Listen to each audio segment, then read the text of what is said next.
बहुत स्वागत है आपका उस शो में जिसका नाम है प्राइम एट 4। प्राइम एट 4 में प्राइम टाइम न्यूज एलिमेंट्स, वो जो प्राइम टाइम में आगे आपको छाए हुए दिखाई देते हैं, उनकी झलकियां बहुत जल्दी से आपको बताता हूं आज क्या क्या है खास। भगवान कृष्ण की पोशाक पर क्यों चढ़ा विवाद, किसने कृष्णा की ड्रेस पर चढ़ाया मजहबी रंग, आपके सामने होगा।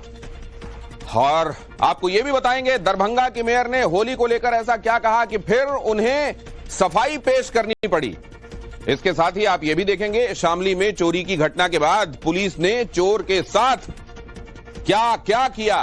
और प्राइम एट 4 में आप यह भी देखेंगे कार में कैसे मिला करोड़ों का खजाना। लेकिन पहले यह खबर देखिए, अयोध्या, काशी और मथुरा हिंदुओं के सबसे बड़े धार्मिक स्थल हैं और मथुरा में अब भगवान कृष्ण की पोशाक पर नया विवाद छिड़ गया है। श्री कृष्ण जन्मभूमि न्यास के अध्यक्ष और श्री कृष्ण जन्मभूमि मंदिर ईदगाह केस के हिंदू पक्षकार पंडित दिनेश फलाहारी ने सप्त देवालय समेत बांके बिहारी मंदिर के सेवायत आचार्यों को एक मांग पत्र सौंपा है। पंडित मांग के पीछे के जो तर्क दिए जा रहे हैं वो आपको बता देता हूं। उनके मुताबिक पंडित दिनेश फलाहारी, मुस्लिम कारीगरों की बनाई हुई ड्रेस भगवान के योग्य नहीं है। मुस्लिम हाथों से बनी भगवान की पोशाक अशुद्ध है। विधर्मी लोग गौ माता का वध करते हैं। गौ माता भगवान कृष्ण के लिए बेहद प्रिय, सर्वाधिक प्रिय रही हैं। धार्मिक कार्यों में दूसरे धर्मों का हस्तक्षेप इसलिए नहीं होना चाहिए। सिर्फ सनातनी कारीगर ठाकुर जी की ड्रेस को सिलें। आपने ये मांग क्यों की है बाबा जी? देखिए, हमारे सनातनी धर्म में आस्था में शुद्धता का बहुत बड़ा महत्व होता है। तो हमारे संत भगवान ने सभी ने ये कहा है वृंदावन में, जो ठाकुर जी की पोशाक सिली जाती है वो मुस्लिम कारीगर सीते हैं और मुस्लिम कारीगर को हमारे सनातन धर्म से कोई मतलब नहीं है। जो व्यक्ति हमारी पवित्र ग्रंथों को नहीं मानते, हमारे हिंदुओं को काफिर समझते हैं, हमारे त्योहारों में व्यंजनों में थूक देते हैं, हमारी पोशाक में थूक देते हैं और शौच करने के बाद वो हाथ नहीं धोते, तो वहाँ पर अशुद्धता रहती है। तो हमने यही प्रार्थना किया है सभी सेवायतों से कि हमारे ठाकुर जी की पोशाक को वही व्यक्ति सिले जो शुद्धता का, पवित्रता का ध्यान रखे, क्योंकि हमारे ठाकुर जी तो बाल स्वरूप में है और बाल स्वरूप में आप कुछ भी पहना दो वो पहन तो लेंगे, लेकिन अंदर हृदय से, भाव से उस पोशाक को स्वीकार नहीं करेंगे। लेकिन ये बात आपको अभी ध्यान में क्यों आई? मैं सवाल इसलिए पूछ रहा हूँ कि मंदिर इतना पुराना और मंदिर में अभी तक पोशाक उन कारीगरों के द्वारा बनाकर पहनाई जाती रही है, आपको अचानक से ध्यान आ गया कि शुद्धता नहीं, शुद्धता का ध्यान अचानक क्यों आया? पहले जो पोशाक बनाते थे उनके बुजुर्ग वो शुद्धता का भाव रखते थे, लेकिन अब मदरसों में, अब मस्जिदों में इनको ऐसी तालीम दी जा रही है कि हिंदू को काफिर समझो, हिंदू के त्योहारों में अशुद्धता करो, हिंदू के त्योहारों को बिगाड़ने का प्रयास करो, उनके भगवान के लिए जो प्रसाद जाता है उसमें थूक दो, उनके यहाँ जो पोशाक पहनाई जा रही है उसको शौच के हाथों से स्पर्श करो। तो ये अशुद्धता अब नई पीढ़ी में आ रही है। तो पुरानी पीढ़ी में जो रसकान भी हुए थे उन्होंने भगवान का भजन किया था, लेकिन जो नई नाम लेने वाला था कि कही गई है, ये भक्तों के बीच में क्या रिएक्शन पैदा कर रही है। मथुरा आ रहे भक्तों का क्या कहना है वो आपको दिखाएंगे, लेकिन पहले बांके बिहारी की ड्रेस को लेकर सवाल क्यों उठ रहे हैं जरा वो देखिए। जन्मभूमि के आसपास श्रृंगार पोशाक की दुकानें हैं। यहाँ सिल्वर, जरी, रेशम के धागे से बनाई हुई ड्रेस जो है वो दी जाती है। पोशाक बनाने वाले ज्यादातर कारीगर जो हैं वो मुस्लिम हैं और कई पीढ़ियों से वो पोशाक बनाने का काम करते हैं। विदेशों तक कान्हा की खूबसूरत ड्रेसेस की मांग है और मुस्लिम कारीगर रोज 10-12 घंटे काम करते हैं और ये ड्रेसेस तैयार करते हैं। मथुरा के 7 मंदिरों में श्रृंगार के लिए ये पोशाकें जाती हैं। श्री कृष्ण जन्मभूमि न्यास ने इसी को लेकर सवाल उठाया है। ये तो सब भैया राजनीति है, कुछ नहीं है। लोगों को चमकना होता है तो वही बस यही बात है और कुछ नहीं है। अपनी राजनीति, रोटियां सेकनी है उन लोगों को। तो ऐसा कुछ है नहीं कि ये मुस्लिम लोगों से नहीं लोगे या नहीं चढ़ाओगे। भैया देखो, काम आदमी का काम बोलता है। अब ये ना जाने कहाँ से मेरे पास ऑर्डर आते हैं और देखो पगड़ियाँ दुनिया भर की पगड़ियाँ बनाता हूँ मैं। तो राजनीति है, अपने चमकने की नहीं है। मतलब ये कि बातों को करते हैं, मतलब ये कि इसमें काम धंधों से इसमें कोई राजनीति थोड़ी हो रही है। ये तो एक अपने जहाँ अच्छा लगेगा ग्राहक को वहां से वो लेगा। और ये तो सब राजनीति अपने चल रही है आजकल, पूरे हिंदुस्तान में चल रही है इस वक्त तो राजनीति। मुस्लिम कारीगरों के अपने तर्क हो सकते हैं, लेकिन हिंदू श्रद्धालु इसे आस्था का सवाल मान रहे हैं। बताइए क्या जो दिनेश बाबा, भैया आप अगर वो पोशाक बना रहे हैं तो आगे माथा भी टेके। अगर वो पोशाक बना रहे हैं आगे माथा भी टेके। मेरी बात सुनो, हम हिंदू हैं। मैं अजमेर शरीफ गया हूँ माथा टेकने, उनको बोलो आओ बिहारी जी माथा टेको। तो आप ये चाहते हैं कि मुस्लिम कारीगर ना बनाए, कोई दिक्कत नहीं है, बनाए आगे माथा भी टेके। हम ये मांग उचित है। हम उनका अपना धर्म है, कपड़ा बनाना, पोशाक बनाना एक व्यापार हो सकता है। नहीं, व्यापार है वो अलग बात है, ठीक है। हम अजमेर शरीफ जा सकते हैं, वो बिहारी जी नहीं आ सकते? ये बताओ आप। आप बताइए आपका क्या कहना है इस मामले पर? सर मैं ये कहना चाहूँगा कि जैसे हमारे गुरुजी ने बताया कि मुसलमान लोग जो हैं जो पोशाक बनाते हैं वो पूरी पवित्र सांस से नहीं बनाते। वो अपने घर में काम कर रहे हैं, वहाँ बच्चे भी घूम रहे हैं, वहाँ बच्चे बाथरूम भी कर रहे हैं, वहाँ बच्चे कुछ भी कर रहे हैं। वो खाना बना रहे हैं, खाने में तो धूप डाल रहे हैं, वो खाने में तो धूप रहे वो वही हाथ उस चीज को लगा रहे हैं। ठीक है जी, वो वही हाथ उस चीज को लगा रहे हैं, तो हमारे बिहारी जी को तो वो चीज अच्छी नहीं लगी। लग रही है कि बाकी बिहारी के पोशाक जो है वो मुस्लिम कारीगर ना बनाए। बिल्कुल सर, बात ये सीधी सी इसलिए है, पहले मुस्लिम भाई बनाते थे, लेकिन पहले मुस्लिम भाई में इतनी भावना थी कि रंग में रंग जाए। योगी ने कहा कि महाकुंभ में मौका मिला और सरकार ने कर दिखाया, इसलिए जब भी मौका मिले तो चूकना नहीं चाहिए। महाराज जी के लिए अभी ये महाकुंभ की महासीख क्या है और आगे का इससे हम क्या लेकर जाए? सर देखिए, इस बार हमने बजट के लिए मथुरा वृंदावन के लिए पैसा दिया, पर्याप्त पैसा। रास्ता बड़ा स्पष्ट है, रास्ता बड़ा स्पष्ट है, पैसा दे दिया है, हमारा कार्य आगे बढ़ने वाला है और ये कार्य होंगे। देखिए, जब अवसर मिलता है तो चूकना नहीं चाहिए। आपने तो जिस समय बाकी आपदा देख रहे थे तब भी आपने अवसर में उसे तब्दील किया था। देखिए, उस समय जनता जनार्दन की सेवा और उनका संबल महत्वपूर्ण था। वह अवसर था जब हमें उनके साथ खड़ा होना था। हमने कहा भाई हम लोग हैं, चिंता मत करिए, पहले कोरोना हमसे लड़ेगा तब आप लोगों से लड़ेगा। हम लोग खड़े हैं और जब अवसर आया है तो दुनिया मुझे कुछ भी सोचे मेरे बारे में, ये सच है, मैंने भगवत बाना धारण किया, ये मेरी पहचान है, हमारे सनातन की पहचान भी है, तो मुझे तो इस पे गौरव की अनुभूति होती है और एक दिन पूरी दुनिया पहने की देखना। और आगे आपको दिखाएंगे रायपुर में कार के भीतर करोड़ों का खजाना। लेकिन पहले देखिए दिल्ली में अवैध बांग्लादेशियों के खिलाफ पुलिस की ड्राइव। दिल्ली में सत्ता बदलते ही अवैध बांग्लादेशियों पर शिकंजा कसने लगा है। दिल्ली पुलिस ने साउथ ईस्ट दिल्ली से 12 से ज्यादा बांग्लादेशी नागरिकों को गिरफ्तार किया है। गिरफ्तार किए गए बांग्लादेशी अवैध तरीके से भारत आए थे।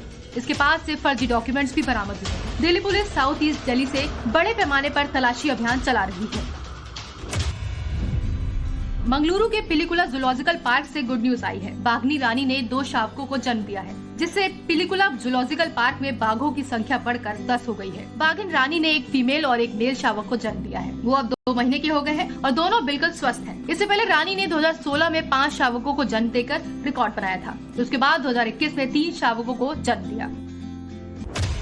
अपराधियों के खिलाफ यूपी पुलिस का ऑपरेशन लंगड़ा जारी है। ताजा मामला हमीरपुर का है, जहां पुलिस और बदमाशों में मुठभेड़ हो गई। पुलिस को देखते हुए लुटेरों ने फायरिंग शुरू कर दी। जवाबी फायरिंग में गोली लगने से एक बदमाश जख्मी हो गया, जबकि दूसरे बदमाश को पुलिस ने धर दबोचा। तीसरा बदमाश अब भी फरार है। यूपी के गाजीपुर में माफिया मुख्तार अंसारी की फरार पत्नी Afsha Ansari MP MLA court ने उनकी 9 करोड़ 44 लाख रुपए की संपत्ति को गैंगस्टर एक्ट के तहत जब्त करने के जिलाधिकारी के आदेश को सही ठहराया है। जिला प्रशासन ने 6 दिसंबर 2021 में अफशा अंसारी की संपत्ति को गैंगस्टर एक्ट के तहत कुर्क किया था। अंसारी परिवार की तरफ से कोई वैध दस्तावेज पेश नहीं किए गए। रानिया राव गोल्ड स्मगलिंग केस में सनसनीखेज खुलासा हुआ है। डीआरआई ने कोर्ट को डिटेल में बताया कि रानिया राव को किस आधार पर गिरफ्तार किया गया। अरेस्ट मेमो के मुताबिक हर्षवादिनी रानिया ने कई बार सोने की तस्करी की। डीआरआई का आरोप है कि रानिया ने एक बार भी कस्टम डिपार्टमेंट में समक्ष डिक्लेयर नहीं किया। रानिया राव के कब्जे से 15 किलो सोना बरामद हुआ है, जिसकी कीमत करीब 15 करोड़ 56 लाख की आंकी जा रही है। रायपुर में कार से करोड़ों रुपए मिले। चेकिंग के दौरान पकड़ी गई कैश से भरी कार से 1 करोड़ 65 लाख रुपए बरामद हुए। सीट के नीचे बने चैम्बर में छिपाया गया था ये पैसा। पुलिस ने 3 लोगों को हिरासत में लिया है।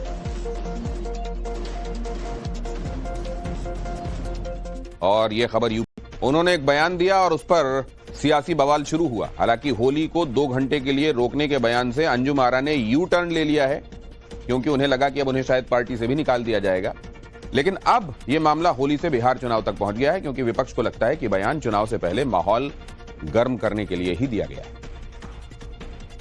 से हम लोगों ने तरकीब निकाला है कि 12:30 से 2 बजे के बीच में थोड़ा होली को रोका जाए, मतलब बीच में 2 घंटा का ब्रेक होना चाहिए, क्योंकि देखिए जुम्मा का टाइम तो जो है आगे जा नहीं सकता है। इसीलिए जैसे हम लोग भी जो है रमजान में अगर मुहर्रम पड़ गया है तो हम लोग ने टाइम टेबल थोड़ा चेंज किया है। बस सभी लोग से आग्रह यही रहेगा कि 12:30 से 2 बजे के बीच थोड़ा सा होली का कार्यक्रम जो है मस्जिद और जहाँ पे नमाज पढ़ने जाते हैं लोग उससे थोड़ा दूरी बना के अपना, ये आपने अपना सुझाव रखा है। जी बिल्कुल। दरभंगा की मेयर अंजुम आरा के इसी बयान के बाद बिहार में होली और जुमे को लेकर सियासी बवाल मचा है। देश भर में जहां जुमे की नमाज का समय बदलने की बात हो रही है, वहीं अंजुम आरा दरभंगा के लोगों को होली में 2 घंटे ब्रेक की नसीहत दे रही हैं और इसी वजह से बिहार की सियासत गर्मा गई है। बीजेपी के नेता इस बात से खफा है कि बहुसंख्यक हिंदुओं के देश में उनके सबसे बड़े त्योहार को रोकने वाले बयान कैसे दिए जा सकते हैं। बीजेपी ही नहीं, खुद नीतीश कुमार की पार्टी भी इस बयान से खफा है। वो गलत है, सब बयान से हम लोग तफरका नहीं रखते हैं। पार्टी के स्तर पर कार्रवाई ऐसे लोगों पर करना चाहिए। नहीं, जेडीयू की है कि नहीं है कि हाँ है, अब तो पता नहीं। ऐसे लोगों के साथ तो पार्टी को निकाल ही देना चाहिए, ऐसे लोगों को। गलत बयान है। भाइयों से कहना चाहूंगा कि आप अपना 2 घंटा के लिए जुम्मा का टाइम बढ़ा ले। होली रुकने वाला नहीं है, होली होकर ही रहेगा। दरभंगा की मेयर अंजुम आरा जेडीयू से हैं, लिहाजा इस तरह के बयान ने आरजेडी और कांग्रेस को बीजेपी पर निशाना साधने का मौका दे दिया। बिहार में इसी साल चुनाव है और कांग्रेस आरजेडी को लगता है कि इस तरह का बयान बिहार का माहौल बिगाड़ने के लिए दिया गया ताकि चुनावों में ध्रुवीकरण हो सके। जहर बोने का काम बीजेपी कर रही है। चुनावी वर्ष में सांप्रदायिकता का जहर फैलाना चाहती है, ये किसी कीमत पर संभव नहीं है। बिहार में अब चुनाव और वो नफरत फैलाने के लिए, और जो बिहार हमेशा सेकुलर रहा है उस पे बीच में तोड़ने के लिए इस तरह का जो प्रोपेगेंडा है ये भाजपा कर रही है। इस बीच बयान पर विवाद बढ़ा तो एक बार फिर दरभंगा की मेयर अंजुम आरा कैमरे के सामने आई और इस बार एक मंझे हुए नेता की तरह माफीनामा था।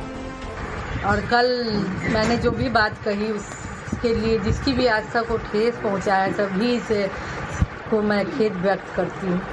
सियासत में बयान देकर माफी मांगना पुराना तरीका है, लेकिन इस तरह का बयान किस लिए दिए जाते हैं सियासत से जुड़े लोग समझते हैं। और वैसे भी तीर से निकला कमान और जुबान से निकले शब्द अपना काम कर ही जाते हैं।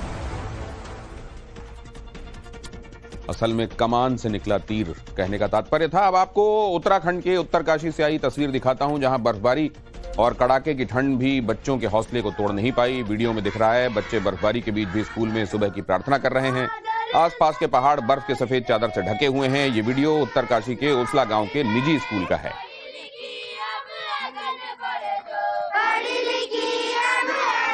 और आगे आपको दिखाऊंगा मेरठ में नमाज पढ़ने को लेकर क्यों मचा बवाल, लेकिन उससे पहले देखिए देश की बड़ी राजनीतिक खबरें। यूपी में होली पर महिलाओं की मन गई दिवाली। जी हां, योगी सरकार ने होली मुफ्त गैस सिलेंडर देने का ऐलान किया है। मुफ्त सिलेंडर का ये लाभ उज्ज्वला योजना की 1,85,00,000 लाभार्थी को मिला है। इसके तहत सब्सिडी की राशि सीधे लाभार्थियों के बैंक खाते में ट्रांसफर की गई। इस योजना का शुभारंभ लखनऊ के लोक भवन सभागार में सीएम योगी ने बटन दबाकर किया। दिल्ली सरकार पूरी तरह से एक्शन में नजर आ रही है। गृह मंत्री आशीष सूद ने जनकपुरी विधानसभा क्षेत्र का दौरा किया। इस दौरान उन्होंने लोगों से बातचीत की और समस्याओं को दूर करने का भरोसा दिया। आशीष सूद ने कहा कि एक विधायक के रूप में ये मेरा कर्तव्य है कि मैं अपने निर्वाचन क्षेत्र की समस्याओं को समझूं और उन्हें हल करने की दिशा में काम करूं। दिल्ली की पूर्व सीएम लगातार दिल्ली सरकार पर हमलावर है। आतिशी एक बार फिर दिल्ली की रेखा गुप्ता सरकार को घेरा। आतिशी ने कहा कि पीएम मोदी ने दिल्ली की जनता से बहुत वादे किए थे। 8 मार्च को 2500 रुपए देने का वादा तो जुल्मा निकला। अब होली तक दिल्ली की हर महिला को मुफ्त सिलेंडर का इंतजार है। ये उन्हें कब मिलेगा? हरियाणा कांग्रेस की चंडीगढ़ में 2 दिवसीय बैठक हुई। इस बैठक में कांग्रेस प्रभारी बीके हरिप्रसाद विधायकों से पार्टी की रणनीति को लेकर चर्चा की। विधानसभा चुनाव में कांग्रेस की हार के कारणों की जांच पर चर्चा हुई। वहीं सूत्रों के हवाले से खबर आ रही कि बैठक में हुड्डा खेमे के नेताओं ने पूर्व सीएम भूपेंद्र सिंह हुड्डा को विधायक दल का नेता बनाने की मांग भी उठाई है।